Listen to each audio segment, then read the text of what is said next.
your cells right now is called the kinesin and transports things. So for example, when things want to move around your cells, they don't just float around randomly. They actually I like actively that. moved around with little machines, little robots, nanobots that power your cells. What you see here is actually an amazing machine coming out of these little pores, which actually assembles other machines. This is like the factory floor of your cells. It's called a ribosome. It reads your RNA. The English chemist John Dalton first proposed the theory of atom 200 years ago. Mainstream nanotechnology, 1871. There's that year that the Washington, D.C. was created, folks, February 23rd. The Organic Act created the USA Corporation. 1871 was a big year. And a nanometer is 1/1,000,000th of a meter. The prefix nano comes from the Greek word nanos, meaning dwarf. Scientists originally used the prefix just to indicate very small or nanoplankton, but it means 1/1,000,000th. If a nanometer were somehow magnified to appear as long as the nose on your face, then a red blood cell would appear the size of the Empire State Building. A human hair would be about 2 or 3 miles wide, and one of your fingers would span the continental United States, and a normal person would be about as tall as a 6 or 7 planet Earths piled on top of one another. That's how small a nanometer is.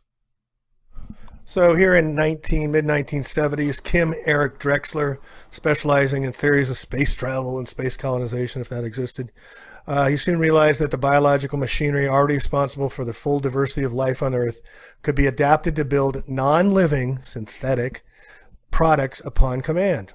Molecule-sized machines originally derived from these found in nature could be used to manufacture just about anything man wished. Anything. So again, I believe this article is 2003, and this is how they mislead us all by saying, oh, it's going to be coming. No, it's here. It's been here for a long time. Estimates on how long we have to wait for major breakthroughs. One interviewer, it could be at least 10 to 20 years and maybe 40 years, says it could be 20 or 30 years away to arrive on the scene around 2020. No, folks, it's $1 trillion business. It's everywhere and in everything. Again, no regulations. Here, a recent survey showed that 13 of the top 30 Dow components discuss nanotechnology on their websites. It's already here. If anything, it's likely to it now appears the whole thing was a scam to get money from the attendees. Not true. If anything, it dampened the nanotech boom. The past year, mainstream nanotech has suddenly come under scrutiny from researchers and activists worried that nanoparticles could endanger public health or harm them. There has been very little precautionary research on the safety of nanoparticulates. When Rice University Center for Biological and Environmental Nanotechnology, they even have departments on it, folks, so it's not coming, it's here, conducted a survey of the scientific literature on a field of more than 12,000 citations a year and found no documented research on the risks of nanoparticles. The center's director, Ms. Colvin, told Congress last April the safety of nanoparticles should be determined through immediate and through thorough tests. From a quote, from asbestos to DDT, we have, as a society, paid an enormous price for not evaluating toxicological and ecosystem impacts before industries develop. Well, this is an already developed industry. They're just choosing not to test it or make it known to anybody. All right, now we're going to get into this gray goo stuff. Well, let's before we get into that. Now, this is from Extreme Tech. This is a fairly recent article, and I know it doesn't deal specifically with nanotechnology, but it's in the same realm. In this brain program gets billions and billions and billions and billions of dollars every year for decades and decades to study what is between our ears and what is behind our eyes, aka our brain, and how it works, using tiny electronic implants that interface directly with your nervous system and can directly control and regulate many different diseases. The program, called ElectRx, pronounced Electrix, cute, ultimately aims to replace medication with closed-loop neural implants, which consistently assess the state of your health and provide the necessary nerve stimulation to keep your various organs and biological systems functioning properly. The work is primarily being carried out in the U.S. with soldiers and veterans, but the technology will percolate down to civilians as well, already has. Electric's program will focus on a fairly new area of medical therapies called neuromodulation. They're going to control your nervous system. And I also recommend you look into my piece I did on CRISPR technology, where they're taking out the T cells and implanting on-off switches. This is the same idea. They can turn it on, they can turn it off. As the name implies, neuromodulation is about modulating your nervous system to improve or fix an underlying problem. Now, remember who's at this? DARPA, the Defense Management, Defense Research Projects of the future. All right. The other guy involved, this guy, Craig Venter, synthetic biology. This guy's looking, doing the whole synthetic SYN 3.0. Now, synthetic means not living, folks. It's fake or made up and synthesized. So he says that this is from 2016. SYN 3.0 for short is about 531,000 base pairs organized into 473 genes, serial transplanted into cells of the tiny and fast replicating means they grow, mycoplasma, mycoids, and M. capricolum, the first iteration of the smallest synthetic genome. 1.0 has just over 1 million base pairs. So you see how they're growing this out. It's a very technical article. I won't get into it. But here I wanted to read, here's another one on if you don't think nanotechnology is a big business. This is Nanotechnology, Nanoscience and Technology Institute. Look at all the names. Look at all the people involved. Big business, like I said. It's $1 trillion industry that nobody knows anything about. So this is an article back from 2001 in Wired magazine titled Why the Future Doesn't Need Us by Bill Joy, of all people. I just realized his name was Bill Joy. And it gets into talking about the dangers ahead. And I want to read you this quote and see if you can tell me who made this quote. So on the other hand, it is possible that human control over machines may be retained. In that case, the average man may have control over certain private machines of his own, such as his car or his personal computer, but control over large systems of machines will be in the hands of the tiny elite, just as it is today, but with two differences. Due to improved techniques, the elite, hands of the elite, just as today, but with two differences. Due to improved techniques, the elite will have greater control over the masses. And because human work will no longer be necessary, you see all the robots taking over. Amazon just announced their Go store where there's no personnel, no humans involved with their grocery store. Amazon Go, look it up. The masses will be superfluous, a useless burden on the system. If the elite is ruthless, they may simply decide to exterminate the mass of humanity. Now, this is their agenda. Look at Georgia Guidestones reducing humanity by 95%. But first, they got to suck all the blood out of you. So they want to make you really, really sick. So they make as much money in the hospitals and big pharma as they can, and then it's time to go. That's the plan. Sorry to tell you. If they are humane, they may use propaganda or other psychological or biological techniques to reduce the birth rate until the mass of humanity becomes extinct, leaving the world to the elite. Or if the elite consists of soft-hearted liberals, they may decide to play the role of good shepherds to the rest of the human race. They will see to it that everyone's physical needs are satisfied, that all children are raised under psychological hygienic conditions, that everyone has a wholesome body, da-da-da-da. Of course, life will be so purposeless that people will have to be biological or psychologically engineered either to remove their need for the power process or make them sublimate their drive for power into some harmless hobby. Those engineered human beings may be happy in such a society, but they most certainly are not going to be free. They will have been reduced to a status of domestic animals, serving your master. Who said this? Theodore Kaczynski, the Unabomber. Now you know what he was trying to do, folks. So the goo, which we're talking about, black goo, gray goo, those kind of things, these are one of the reasons Google is named Goo Gel, is because of this technology. Harold Kautz Vela, if you look in his website and do black goo, you'll get a whole lot of really good information from him. So this black goo, what is he talking about? This is this Drexler guy. For molecular manufacturing to work, Drexler assemblers would have to replicate themselves. This is the big problem, is replication. They've got it down. They're self-replicating. It costs very little. Just as tiny organisms make duplicates of themselves. But what if something went wrong and the replication spiraled out of control? Speed breeding assemblers could devour all life on Earth in a very short order. In his book, Engines of Creation, among the most cognoscenti of nanotechnology, this has become known as the gray goo. This has become known as the gray goo problem. Though masses of uncontrolled replicators need not be gray or gooey, the term gray goo emphasizes that replicators able to obliterate life might be less inspiring than a single species of crabgrass. They might be superior in an evolutionary sense. The gray goo threat makes one thing perfectly clear. We cannot afford certain kinds of accidents with replicating assemblers. Gray goo would surely be a depressing ending to our human adventure on Earth, far worse than mere fire or ice, or one that could stem from a simple laboratory accident. We must not let a single replicating assembler of the wrong kind be loosed on an unprepared world.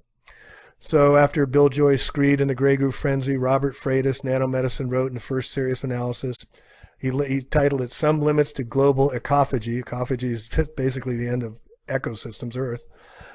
Made estimates and calculations relating to the speed of replication and the rate of dispersal of self-replicators in the wild. Now what they're saying here is these things get out and they start replicating themselves. And this is part of the cheap cost because they can self-replicate.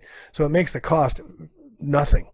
And it makes it very exciting on a profit standpoint and a control standpoint. But he's talking about this stuff getting out of control. So back to it. If certain unlikely conditions are arranged just right, it is theoretically possible for self-replicators to destroy the planet's entire biosphere in under 3 hours. But such a huge high-speed attack would instantly cause a massive spike in temperature, alerting authorities to the situation.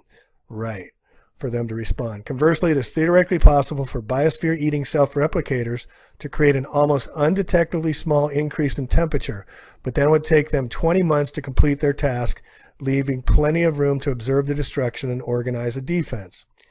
And although Freitas didn't say as much, it seems possible that self-replicating nanobots could be designed to target and destroy specific species. Perhaps they could be tailored to attack only humans or just groups of humans or a specific individual.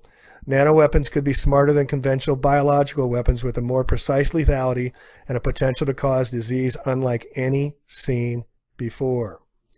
Aside from nanotech's potential as a weapon of mass destruction, it could also make possible total novel forms of violence and oppression.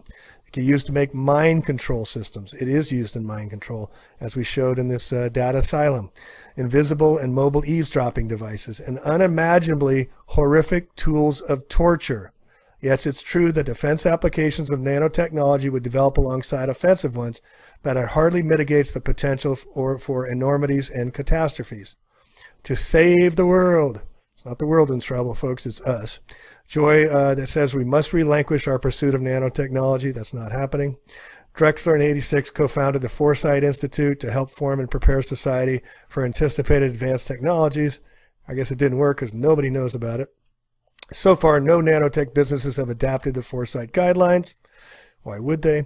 And then this gets into, in 2000, Clinton administration spoke at his State of the Union address about materials 10 times stronger than steel at a fraction of the weight. Molecular computers the size of a teardrop with the power of today's fastest supercomputers. Check out D-Wave computers, folks. The National Nanotech Institute was approved with an initial budget of almost $500 million. President Bush in the first year asked for another $100 million for nanotech. And for 2003, despite the flagging economy and the war on terrorism, nanotechnology had to be funded. The National Science Foundation recently started a program to teach high school and elementary school students about nanotechnology. It's all good for you, folks. Drink the Kool-Aid. Perhaps the most prevalent federal entity under the National Nanotech Institute umbrella is the Department of Defense. And they unveiled their new $50 million Institute for Soldier Nanotechnologies, MIT, which treats soldiers as integrated platform systems rather than human beings. Get that? That's why they get dog tags. That's why they're called soldiers. Sold to die. Soldiers, dog tags. Some of the projects being suggested include an exoskeleton or dynamic armor. You can Google that. You see it's already there. It'll later give the soldiers superhuman strength, except they're not a soldier anymore. They're an integrated platform system. At the same time, because the benefits of nanotechnology are still uncertain, there is not yet a natural constituency for nanotechnology legislation. All right, challenge ahead, and then we'll end it here. One congressman speaking on the House floor on May 7th of this year think this was back in 2003, said that the nanotechnology may create high levels of intelligence that may be our protector, may be our competitor, or may simply regard us as pets. This is a congressman saying this on the floor of the Senate. Or it may change our definition of what it is to be human being. Yeah, can you say transhumanism?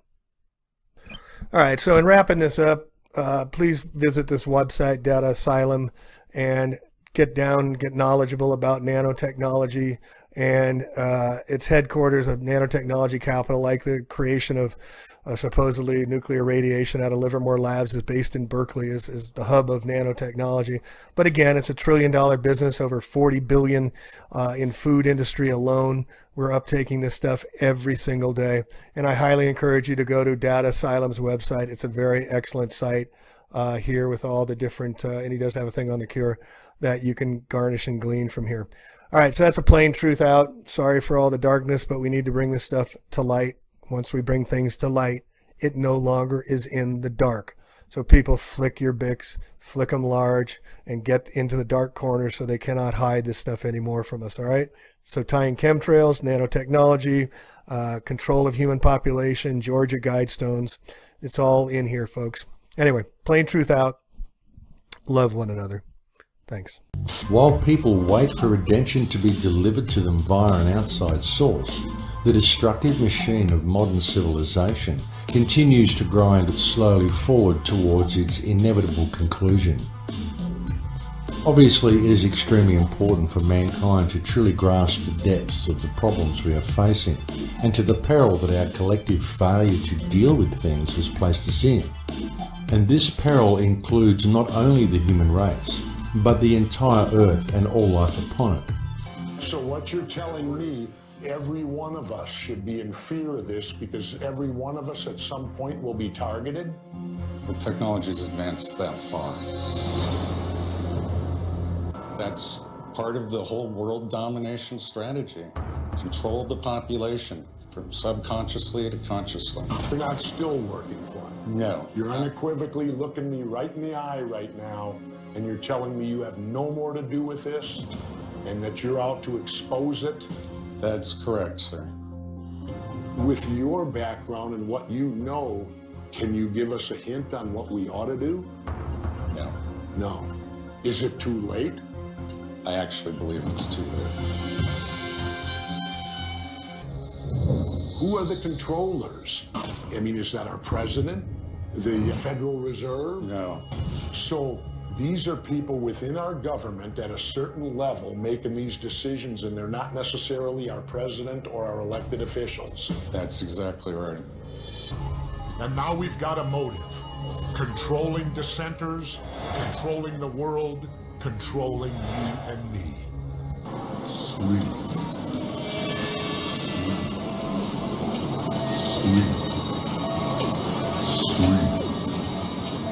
Sweet.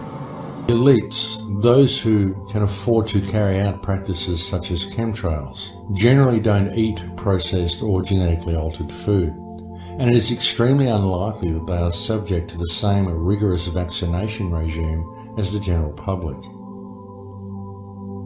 If mankind is indeed ingesting nanoparticulates without their general knowledge, then how might such machines be controlled or switched on? In answer to this question, one only needs to realize that it is now a long-established fact that when anything occurs within the human experience, ultimately the information travels around the body electromagnetically. All our five senses, along with any emotional information, is all interpreted by the brain via these electromagnetic signals. Therefore, it is also an established fact that man can be influenced and even controlled via electromagnetism. Metallic salts have made our air conductive. This means that we and everything around us can transmit and propagate energy. The air is no longer neutral. I've survived. Hi folks, welcome to another video from aplaintruth.info. Today we're getting miniature, micro-sized, subatomic, through the blood-brain barrier, nanotechnology and smart dust. I published a natural news segment on McDonald's burgers carrying nanofibers. This is actually a circuitry there. These are all the applications of nanoparticulates that are being used in different industries. The industry is said to be up to $3 trillion by 2015, yet nobody hears about it because they don't want us to hear about it. There's no FDA oversight. They're simply regulatory advisory. And so here's this $1 trillion business, of which over $40–50 billion in our foods, and has been since 2000. And nanotechnology is super, super small technology. But you can see the growth of this. That's a hockey stick, they call it in Wall Street terms, where something just takes off. So this is the evolution, and we all have these nanobots inside of us, as you'll see a little bit. And it's the evolution of materials, and you see since the polymers and then to 2000, all of a sudden we're down at the micronic level, the submicronic level, and also to getting into self-replication. Look at the amount of nanotechnology patents that have been taken out. And so they're able to self-replicate these nanobots and bring them down through the skies, through our foods, where we all uptake it, and it's in our food systems. It's in our water systems. It's in everything, and it's unregulated. And and the efficacy of it, the safety of it, is unregulated, and unknown as well. So as you can see here, these are called buckyballs. These are the formations of this nanotechnology. Buckminster Fuller, who was a good guy, but now they've taken his technology for something they're using for truly evil, and that's the control and making a pet of humanity, or eliminating us altogether. So this is a site called Data Asylum I want to get into, so let's get into it now. A video with McDonald's hamburgers containing nano material, small micro nanotechnology fibers, and most people have no clue what nanotechnology is. So I want to bring your attention to this website called dataasylum.com, and it's an excellent website to be bone up on what's going down in the nanotechnology world. This person's a targeted individual, and so he's speaking from experience. The greatest obstacle to discovery is not the ignorance, it's the illusion of knowledge. Daniel Boorstin. Very true words. All right, so in his preface, it's what the hell is happening. You must be thinking that, as well as being dazed and confused on the purpose of this website. Fear not, my less informed friends. Whether you're being chemtrailed, body-mind controlled, hearing voices, or stalked by the public, this website connects the final high-level dots concerning the otherwise complicated puzzle of insanity currently before you. Logic and proportion have fallen sloppily dead, and the white knight is talking backwards. This is what they are doing to you and your family, and this is how they do it. Complete high dexterity remote control of every single synapse and neuron for every person on the face of the earth, and the greatest revelation in human history, your bio-APA. APA stands for Application Processing Interface, all right? So I encourage you to go through this website, Data Asylum. And here's the summary page. In 1999, the world changed. The money trust law, commercial contract law, etc., technology, nanotech, and the general direction of the planet completely changed. In order to even remotely grasp what is happening, you must disconnect your mind from last century's way of thinking. Failure to change the way you think will preclude you from seeing reality accurately. Okay, so now what we have is a brave new world. The purpose of this site is to simply show you to the extent of which they've leveraged nanotechnology directly onto you. Let's just get it right into it. Forget everything you know. Here it is, the epitome of reality. The video is the best example. Let's get it going here and you can watch. The video is the best example that summarizes what's happening or is happening in your body already. It's in your bodies, folks. We all have these. This is the most prevalent secret in the whole world because it's been forced onto everyone unknowingly.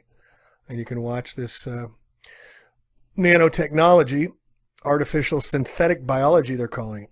What you see here is a nanobot encapsulating a neuron or synapse. This is between your brains, the synapse between your left and right brain, or other nerve ending bridges. It's only a simulation, but actually summarizes everything that's happened in the past decade. I believe he came out with this website in 2010. This allows complete control of the host, your body, remotely, as demonstrated repeatedly in movies. A more sophisticated set of nanobots would and very well has subsequently allowed for a complete and full bio-API to be installed without the host, you, even knowing it. The basic idea consists of a set of nanowires tethered to electronics in the main catheter, such as they will spread out into a bouquet arrangement into a particular portion of the brain's vascular system. Such arrangement could support a very large number of probes in the millions. Each nanowire would be used to record very securely electrical activity of a single or small group of neurons without invading the brain's parenchyma. So the purpose of chemtrails, well, there's many purposes, including mind control and other things, but here he says the purpose of chemtrails is larger than the chemtrails are a huge logistical operation. Now he says into blocking the sun, solar radiation management, but that's not what it's about. Superheating the atmosphere and to create earthquakes, well, that's the HARP stuff. Health erosion, definitely. Climate modification to hurt crops, that's definitely, but here, nanofiber propagation. To universally install a bioapplication processing interface in everyone, they would need to spray nanofibers. That was in the McDonald's burger in the other video doc. I'll put in the show notes. These fibers cannot be put into the food supply or given in some other way. The uptake across the population would take forever and not propagate very effectively. It's much easier just to spray everyone like an insect, and because it's happening to everyone, the universal herd mentality of the unwashed masses then justifies it. Nanofibers specifically are a transport mechanism, nothing more. They hold a payload for delivery, a payload that otherwise would be compromised by the sun or atmosphere and not make its destination into your body. Such a viral RNA code, metals such as aluminum, nanocomponents, etc. These fibers, surprisingly, are quite harmless as everyone has them. Examples of these fibers can be found all over the internet or in the physical examples section of this site. So the why we'll leave alone, but the biophases here. There are essentially two phases involved in the installation of BioAP. He categorizes 1 and 2. I want to show you this flowchart summary. It's easier to put the whole operation into a flowchart for a quick overview. Below shows the core purposes of chemtrails.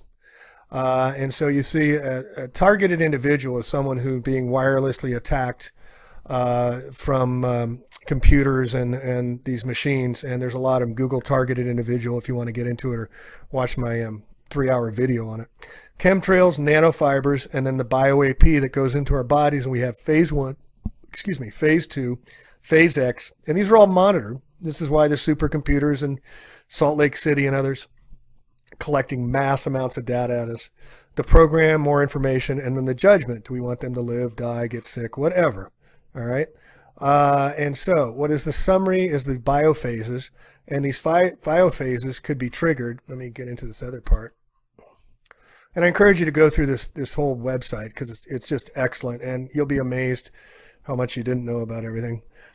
See, nanocells are real small, 1,000 times smaller than these dust particulates. You inhale it, they go to work, replicating, spreading like a virus, multiplying in exponentials.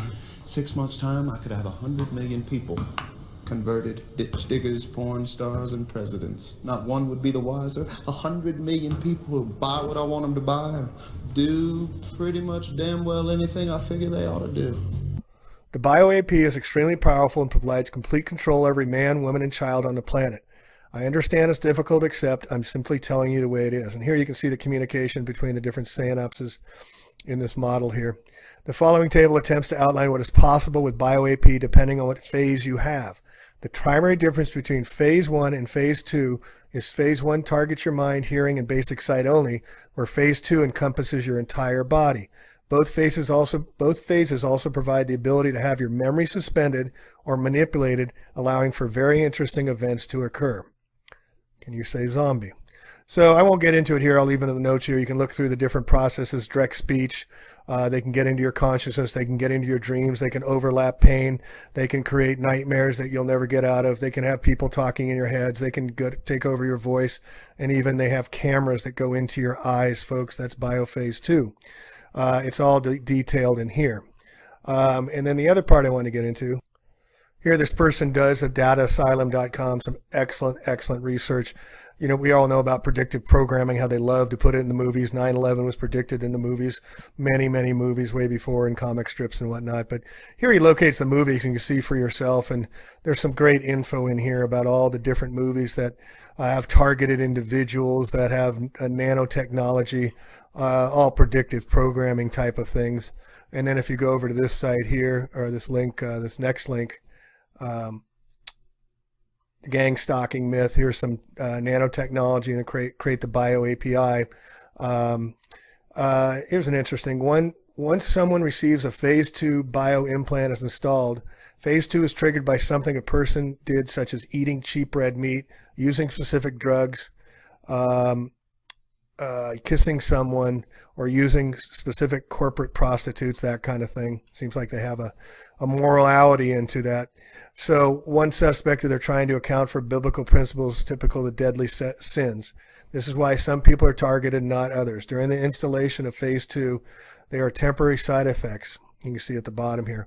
But this is targeted individuals, gang stalking, and you can look at it here. And then the other piece here is to physically see for yourself. So you can do the wine test, which you're going to show here in the bottom.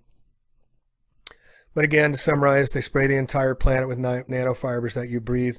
These are their subatomic levels. They get in through your blood-brain barriers. The technology is super advanced. Technology DARPA has had for 25 years, as I'll show in a minute. So here's the bio-AP inside an eye, and you can open this up. All right, let's open it up and take a look.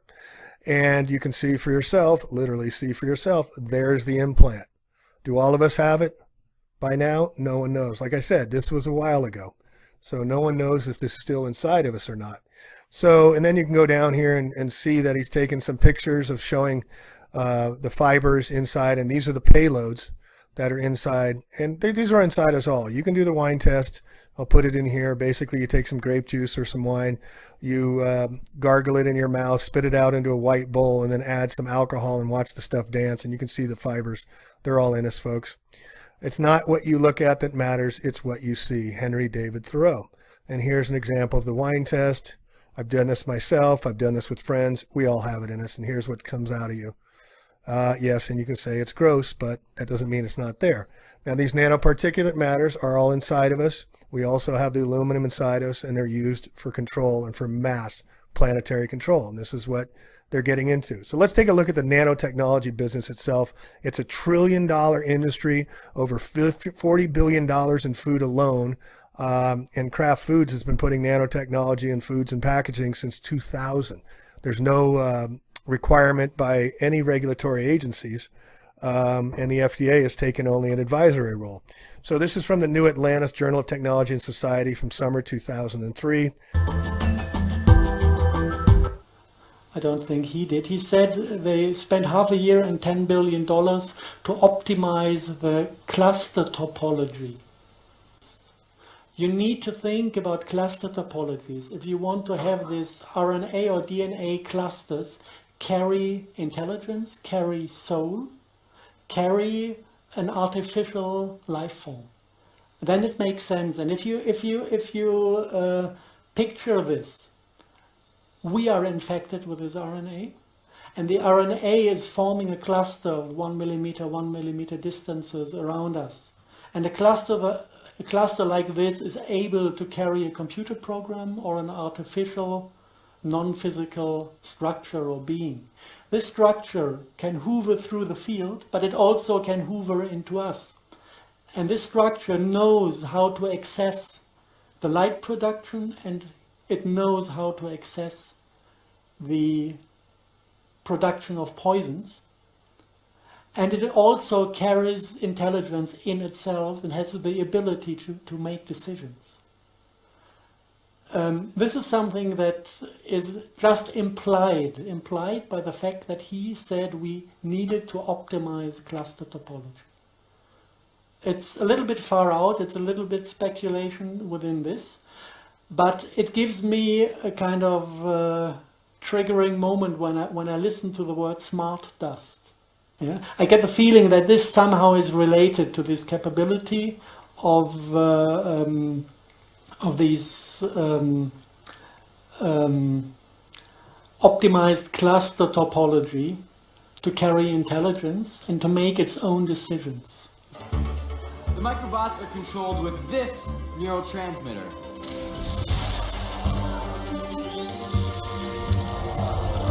I think what I want them to do,